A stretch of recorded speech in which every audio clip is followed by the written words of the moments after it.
Delhi liquor కేసులో కవితకు clean chit రావడంపై స్పందించారు బీజేపీ నేతలు. సాంకేతిక ఆధారాలపై క్లీన్ చిట్ ఇస్తే ఆ వ్యక్తి ఇన్నోసెంట్ కాదని అన్నారు. బీఆర్ఎస్ పాలనలో హైదరాబాద్ సింగపూర్లా అభివృద్ధి చేస్తానని కేసీఆర్ గొప్పలు చెప్పడం తప్ప చేసిందేమీ లేదన్నారు. రైతు భరోసాపై ముఖ్యమంత్రి రేవంత్ రెడ్డికి బహిరంగ లేఖ రాశారు కేంద్ర హోంశాఖ సహాయ మంత్రి బండి సంజయ్.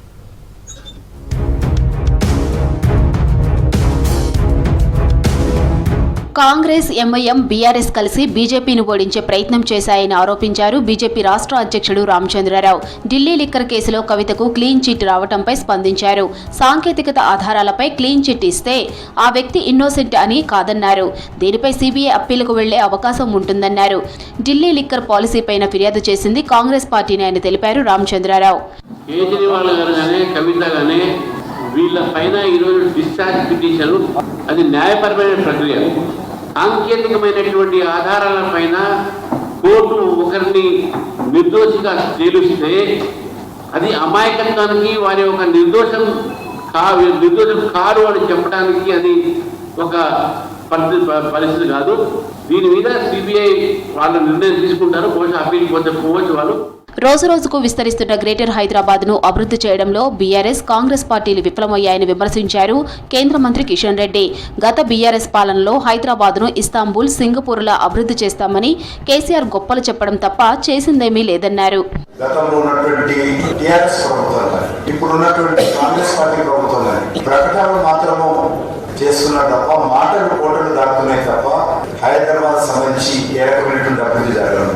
గతంలో కేసీఆర్ ఉన్న 10 సంవత్సరాలు కూడా నేను ఇది సింగపూర్ చేస్తా, ఇస్తాంబుల్ చేస్తా, లండన్ చేస్తా, వాషింగ్టన్ చేస్తా, న్యూయార్క్ చేస్తా, అద్భుతంగా అనేక రకాలుగా మాట్లాడారు. కానీ ఈరోజు హైదరాబాద్ అభివృద్ధికి సంబంధించి ఎక్కడ వేసిన భూములు అక్కడ.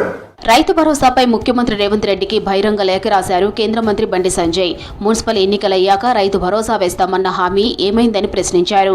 3 వాయిదాల రైతు భరోసా కింద కాంగ్రెస్ ప్రభుత్వం రైతులకు 27,000 కోట్లు బాకీ పడిందని తెలిపారు. కరీంనగర్ 51 డివిజన్లో పలు అభివృద్ధి పనులను ప్రారంభించారు బండి సంజయ్. సాక్షాత్ రాష్ట్ర ముఖ్యమంత్రి గారే మున్సిపల్ ఎన్నికల తర్వాత మీ అకౌంట్ లో పైసలు పడితే 9,000 కోట్ల రూపాయలు రెడీ ఉన్నాయి అన్నాడు. ప్రజలు ఎదురు చూస్తున్నారు. ఎవి నీ పైసలు? ఈ పైసలు ఎవి? ఎప్పుడేస్తారు? రాష్ట్ర ప్రభుత్వం స్పందించకుంటే, రాష్ట్ర ముఖ్యమంత్రి స్పందించకుంటే 100% రాష్ట్ర భారతీయ జనతా పార్టీ రామచంద్రరావు గారి నేతృత్వంలో ఆందోళన చేయడానికి సిద్ధంగా ఉందన్న విషయాన్ని నేను రాష్ట్ర ప్రభుత్వం తెలియజేస్తున్నాను. జీహెచ్ఎంసీలో గెలుపు కోసం ఎంఐఎం ఎమ్మెల్యే అక్బరుద్దీన్ చాలా ప్రయత్నాలు చేస్తున్నారని అన్నారు. నిజామాబాద్ ఎంపీ ధర్మపురి అరవింద్.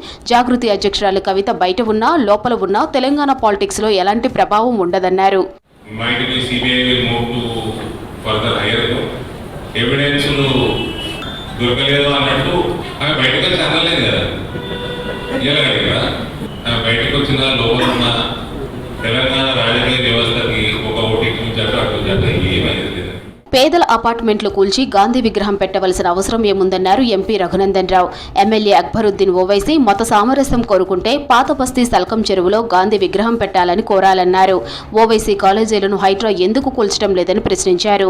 కాళేశ్వరం ప్రాజెక్టు అవినీతిపై సీబీఐ విచారణ జరిపేందుకు కేంద్రం సిద్ధంగా ఉందన్నారు ఎంపీ. మెదక్ సెగ్మెంట్కు చెందిన వివిధ రకాల వ్యక్తులు బీజేపీలో చేరగా వారికి కండువా కప్పి పార్టీలోకి ఆహ్వానించారు. ఇన్ టోటోగా 1,00,000 కోట్ల ప్రాజెక్ట్ అని చెప్పిన కాళేశ్వరంలో జరిగిన అవినీతి మీద ఆ నుంచి మొదలుకుంటే రౌతి వరకు, అంటే మొదటి అక్షరం నుంచి మొదలుకుంటే చివరి అక్షరం దాకా ప్రతి అంశం మీద విచారణ జరుపమని ముఖ్యమంత్రి గారిని మళ్ళీ ఒకసారి ఉత్తరం రాసి భారత హోంమంత్రి గౌరవనీయులు అమిత్ షా గారిని కలవమని చెప్పండి.